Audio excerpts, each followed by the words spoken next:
Hi guys, welcome to Relationship Stories with TaleTime. The first one is titled, My Psycho Family Wants to Take My House and Give It to My Golden Child Sister. They Abandoned Me.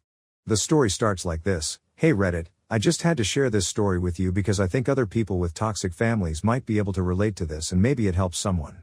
You know that feeling when things are finally going right in your life after years of struggle and hardship? That's where I was at, single, but content. I had a decent job, a cozy little house I was proud to call my own, and most importantly, I was finally free from the toxic cesspool that was my family. Growing up, I was always the black sheep, the problem child who could never measure up to my parents' vision of perfection. While my younger sister seemed to embody everything they valued, beauty, obedience, academic success, I was constantly criticized for the slightest misstep. My dad's sneering rebukes and mom's passive-aggressive jabs chipped away at my self-esteem over the years. When I finally moved out after college, it was like emerging from a dark tunnel into sunshine. No more walking on eggshells, no more belittling comments. I could just breathe. And as the years passed, that freedom allowed me to slowly rebuild my sense of self-worth that had been ground down for so long. So you can imagine my surprise when, out of the blue nearly a decade later, I get a message from my estranged family. My dad's terse email simply said, "We need to discuss something important with you. Can we meet up?" A pit formed in my stomach, but I reluctantly agreed. I never could have predicted the audacious demand they were about to make regarding my house, the one place that was finally and fully mine after years of sacrifice. To understand the sheer audacity of what my family demanded, you need to know what a nightmare my childhood was. My parents always had this image in their minds of what the perfect family should look like, and they relentlessly tried to force us kids to conform to those unrealistic expectations. For my sister Emma, meeting those standards seemed to come naturally. She was a docile, obedient child who excelled academically and socially. Our parents doted on her every achievement, no matter how small, showering her with praise and affection. Her natural talent for singing and dancing was cultivated with expensive lessons and top-notch instructors. Meanwhile, I struggled enormously, both in school and with making friends. I was more introverted and found it difficult to meet their lofty academic expectations. Instead of getting support or even understanding, every poor test score, every shy moment was met with grave disappointment. "Why can't you be more like your sister?" my parents would lament. The differences between how we were treated only grew more pronounced as we got older. Emma remained firmly cemented as the golden child who could do no wrong. She got a brand new car for her 16th birthday, while I had to buy my own used beater from babysitting money. When she went off to a private university, my parents happily footed the entire six-figure bill. For me, it was you're on your own for college tuition.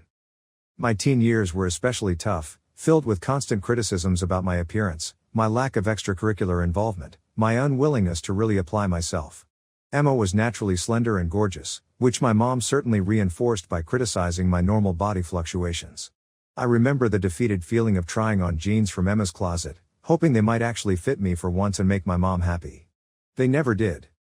The ultimate smack in the face was when Emma started dating one of the most popular guys in high school. Rather than being happy that their daughter's son seemed to be a decent person, my parents completely bought into his wealthy family's image. They started openly favoring him over me at every holiday gathering, laughing at all his dumb jokes while scrutinizing my every awkward utterance. It was like a knitting circle of constant humiliation. I vividly remember the final blow-up that made me realize I needed to extract myself from their toxic world. It was the week after my disastrous high school graduation, where my parents had berated me for my poor grades and morose attitude in a scorching dressing-down session immediately after the ceremony. We were all having dinner, and my dad got up to use the restroom. Emma and Mom began whispering gibberish back and forth, with a mocking look shooting in my direction every few seconds. I'd had enough. "If you two have something to say, just say it," I spat out, seething. The whispering stopped, and my mom gave me a look of disgusted superiority. "We were just wondering, is your plan after graduation to go be a professional screw-up? Because you've certainly got that part down." That was it for me. I stood up, said some choice words that I won't repeat here, and stormed out of the house, slamming the door behind me. I couch surfed with friends for a few months, working overtime to save up for an apartment deposit. My parents tried to apologize and reel me back in, but I was done. I spent the next few years establishing my independence, cutting off all contact with my toxic family. Those painful memories at least helped steel me for the unbelievable insanity they were about to unleash when we met up recently. For the next several years after moving out, I did my best to move forward and not dwell on the dysfunctional family I'd left behind. I forged my own path, working hard to put myself through community college and save up for a decent starter home. By my late 20s, I finally felt like I had some stability and independence. Then out of the blue one day, I got that terse email from my dad saying they wanted to meet up. Part of me wondered if it was some kind of ploy to trick me into re-establishing contact. Maybe they were desperate for money or something. Either way, I wasn't particularly eager to reopen that Pandora's box of childhood trauma. But another part of me, as much as I hated to admit it, held out a shred of hope that after all these years apart they might have changed, grown, or at least come to some self-realization about how awful they had been. Maybe we could actually have a civil conversation like adults and start to rebuild some semblance of a relationship, on my terms this time. So after a few days of apprehensive deliberation, I agreed to meet them at a casual restaurant nearby, thinking a public setting would be safer if things went sideways.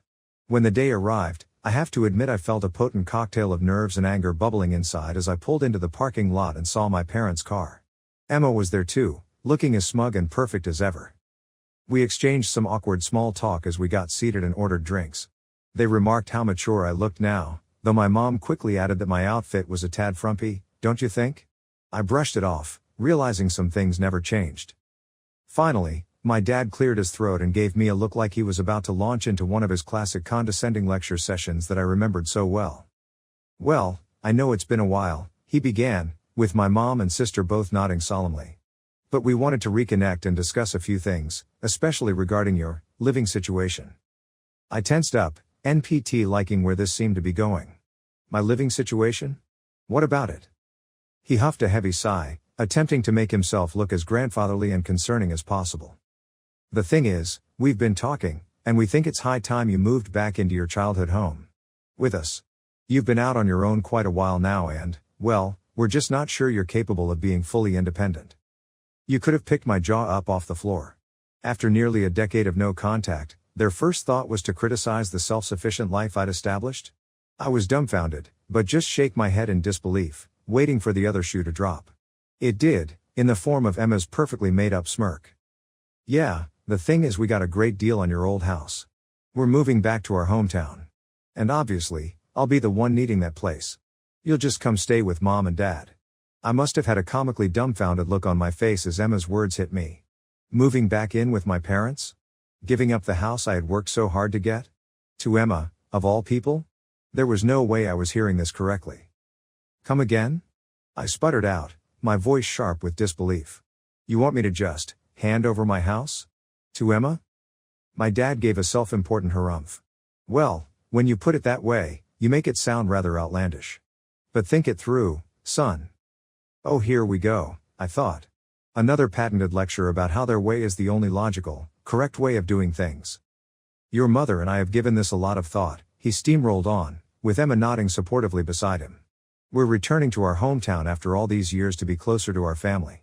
Your uncle's health is fading and we old folks should be around each other more at this stage of life. My mouth twitched as I fought back the urge to loudly groan. Here was more unasked for family guilt about an uncle I hadn't spoken to in over a decade. Anyway, he continued, we managed to get a stellar deal on your childhood home, thanks to your mother's expert negotiating skills with the current owners. We've certainly missed that lovely place after all these years away. But as we discussed, we think it only makes sense that Emma take over that residence. Why? I stammered out, unable to conceal my bubbling indignation any longer.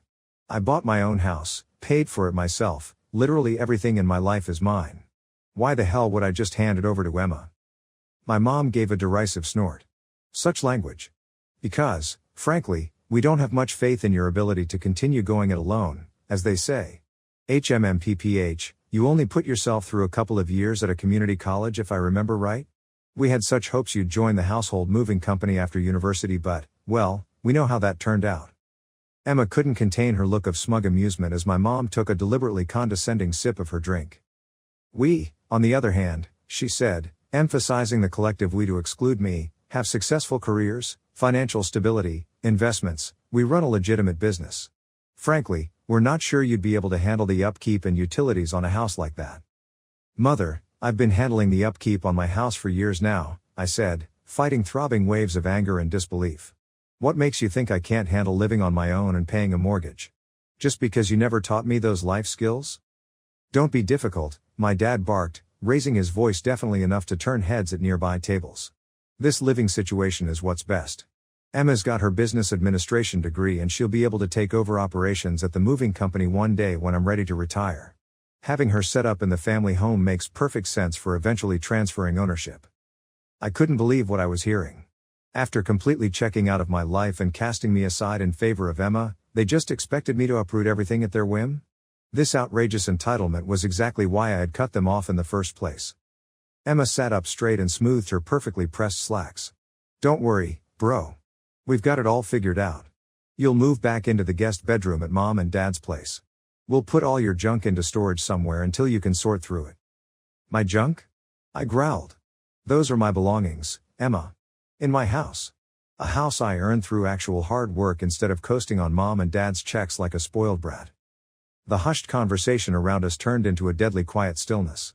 I could feel the heat of angry tension rippling between us. "Now you listen here," my dad said, puffing out his baritone in that way he always did when he thought being louder equaled being more right. "You will be showing your sister, your mother, and myself some respect, boy." I didn't even let him finish. Springing up from my chair, I reached into my pocket and threw a handful of bills on the table. "You know what? No. I'm not listening to another second of this insanity. I should have expected this was just another scheme to try undercutting me for Emma's benefit." With that, I strode out of the restaurant, leaving behind audible gasps and looks of shock from nearby tables.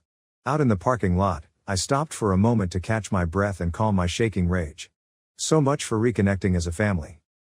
As I pulled out of the parking lot, my phone started buzzing angry messages from Emma and my parents. I didn't even bother reading them. I'd heard more than enough. By the time I got back home that night, the disbelief and anger had melted into something more like resigned exhaustion. Of course my family hadn't changed one bit, that delusional sense of entitlement, favoring Emma over me, the gaslighting and insults. Why had I even entertained a shred of hope it might be different? As I took off my shoes and shuffled through the living room, I caught glimpses of the very home they so arrogantly assumed I'd just hand over. The modest but tidy couch I had scrimped and saved for, slowly acquiring furniture and decor pieces whenever I could. The framed photos on the wall documenting hard-earned vacations, graduations, and other personal milestones they never bothered showing up for. In the kitchen, I reflexively opened up my mostly bare fridge and grimaced. At least I could eat whatever crap I wanted without my mom scolding me about my diet and weight. Once that pit of anger began bubbling up again, I decided to not even entertain sticking around the house tonight where Emma or my parents might show up and continue harassing me. I stuffed an overnight bag, called an old friend, and vented about the whole insane situation over a few beers at his place. For once, it felt good not having to put on airs or bite my tongue about how truly toxic my family was. Sure, he was a little taken aback hearing some of the stories, but he could finally see why I had cut them off completely.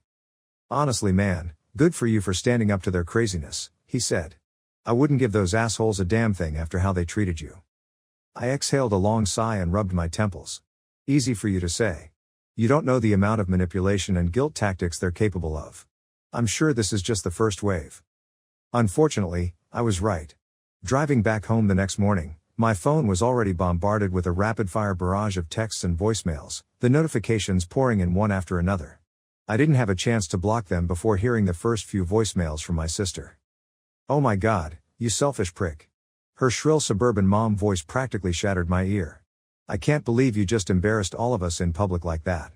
Dad was right, you clearly have some sort of pathological issue going on upstairs. Don't worry, we'll get you the help you need once you're back home." Click. The next one. "Consider this me calling your bluff, bro." Emma's nasal twang was even more irritating. "Keep living in fantasy land thinking you can make it on your own without mom and dad's support all your life. Face it, you're in way over your head trying to act like a grown-up." Then a handful from my mom, alternating between attempts at sugary sweet manipulation. "Your sister and I just want what's best for you, sweetheart. This attitude of yours only hurts yourself, and poisonous judgments. Your father is right, you've shown no evidence of being able to support yourself outside of this little playhouse you have." And finally, my dad's extended rantings, simultaneously trying to shame me for disrespecting the family while reinforcing that moving in with them and giving up my house was, in their delusional minds, my only chance at solid footing. As the messages piled up over the next few days, each one disintegrating further into over-the-top desperation tactics, it became clear they truly could not fathom that I was an independent person who had built a life for himself outside of their control. During the handful of occasions I did pick up and attempted to re-explain things calmly and firmly, I was only met with more insults, more guilt baiting, more "we're just looking out for you" nonsense. But for as infuriating as it all was, I realized two things: obeying their outrageous demand would only feed into their dysfunction, and XOLD never placate their entitlement. Second, their behavior, despicable as it was actually proving the wisdom in staying permanently estranged. Whatever I had missed out on from them in childhood simply wasn't worth surrendering my dignity and agency as an adult. This was who they were, and always would be. So as each new voicemail and text fired off increasingly unhinged claims that they would be pursuing legal action, or having me medically evaluated, or just showing up at my house unannounced, I found it easier to shrug it off and delete without engaging. The people hurling those empty threats had lost the ability to assert control over my life long ago. I was free. In the weeks and months that followed, the barrage of messages, threats, and attempts at guilting me eventually tapered off. My parents and sister probably realized I wasn't going to be easily manipulated or browbeaten into surrendering my home and independence. Or maybe they just got distracted by their next self-centered scheme. Honestly, I've stopped putting too much energy into psychoanalyzing their toxic behaviors. At the end of the day, constantly anticipating and reacting to their delusional entitlement is just giving them more power over me. I've finally been able to return to feeling at peace in the home that I built for myself, no longer weighed down by near daily hatred spewed from their phones and email accounts. Sure, there's still the occasional snide comment or love-bombing attempt to resolve the family conflicts that comes out of the blue. But those get immediately blocked and discarded where they belong, out of my life. No more will I surrender my sense of self-worth and identity to their antiquated, superficial value systems that prize status over substance, obedience over independence. My commitment now is to define my own idea of personal values and success. In many ways, their unrestrained explosion of toxicity was perhaps a blunt wake-up call that I needed to purge them from my life completely and utterly. As much as I've always dreaded admitting to having been the black sheep failure of the family, their actions reaffirmed that I simply cannot maintain any threads connecting me to those crabs constantly trying to pull me back into their barrel. While it's still an ambiguous emotional void at times, I've discovered a growing sense of freedom and optimism about finding my own tribe, friends who embrace me as a complete person, not out of some sense of familiar obligation, but through the bonds of shared values, trustworthiness, and non-judgmental acceptance of each other's flaws. For anyone else who has been torn down, manipulated, and cast aside by toxic family members, please know that you do have the strength and resilience to escape that cycle and flourish into your own person. Set firm boundaries, pour into positive friendships, and have faith that real family connections can be forged through choice, not through ego-driven power dynamics. There is light and love awaiting you on the other side of alienation. I'm still stumbling my way through the darkness at times, but my path is mine, and nobody else gets to decide where it leads. Update 5 years later. It's crazy to think back on that insane period of my life half a decade ago, when my delusional family thought they could just barge in and strip me of my house and independence. Those first few months after putting up firm boundaries were definitely an emotional roller coaster, cycling between anger and doubts about whether I was doing the right thing. But looking back now, maintaining that permanent estrangement was undoubtedly one of the most self-affirming, healing decisions of my life. As the years went on, the void left over from purging my toxic family has been beautifully filled by enriching friendships and chosen family connections. My closest friend circle now is comprised of people who saw me at my most raw and hurt during that nightmare fallout, and loved me anyway. They embraced me sans any quid pro quo expectations or judgments, simply providing a supportive ear and shoulder when I needed it most. Gradually, through their non-judgmental example, I was able to let go of the residual guilt and shame that had been ingrained from childhood. Professionally, I've grown immensely as well after removing the psychodrama of my family's constant belittling. 3 years ago, I switched careers into a field I'm genuinely passionate about, doubling my income in the process. While money has never been the end game, financial stability allowed me to buy a house earlier this year, a tangible personal milestone of reclaiming the independence they tried so hard to strip away. These days, the only times I even think about my parents and sister are when I'm counting the seemingly endless months since their last attempt to reinitiate contact. I've changed emails, numbers, and just live a full life mostly unbothered by reminders of how different things once were. Though I know they're still keeping tabs through whatever avenues are left, I see their presence in my life just as insubstantial as a ghost. For anyone who emerged from a violently narcissistic or dysfunctional upbringing like I did, please know that you absolutely can rebuild and redefine yourself outside that toxicity. It's never too late to set boundaries, establish your self-worth, and surround yourself with people who make you stronger rather than dimming your light. The path forward won't always be easy, But life gets exponentially brighter once you've freed yourself from those soul-crushing cycles of abuse and subjugation.